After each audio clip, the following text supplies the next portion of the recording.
আমরা বাঙালি জাতি আমরা কবে সভ্য হব? আমরা কবে বুঝবো যে বাংলাদেশ একটি স্বাধীন দেশ? মানুষের প্রতি মানুষের ভালোবাসা, মানুষের প্রতি মানুষের দরদ, আস্থা, এগুলো আমরা কবে বুঝবো? একটা মানুষের প্রতি যে কতটুকু বিনয়ী হতে হয়, এগুলো আমরা শিখবো কবে, বুঝবো কবে? এই দিনগুলো আমাদের কবে আসবে? আসসালামু আলাইকুম। আমি মাঝে মাঝে বলি যে বাংলাদেশে হচ্ছে নোংরা রাজনীতি। বাংলাদেশে বসবাস করার মতো না। বাংলাদেশে বসবাস করার যোগ্য বাংলাদেশে এখন আর নাই। আমার এই কথা অনেকে ভেটু দেন।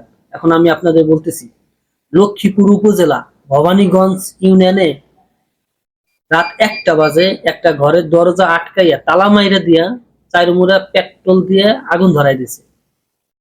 সেইখানে আগুন ধরাই দেওয়ার কারণ হচ্ছে সে বিএনপি করে, এই জন্য তাকে আগুন ধরাই দেওয়া হয়েছে। বিএনপির এক নেতা, সে ব্যবসায়ী।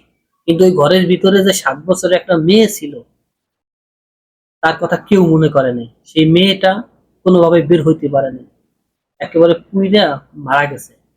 এই যে হচ্ছে বাংলাদেশের সিস্টেম,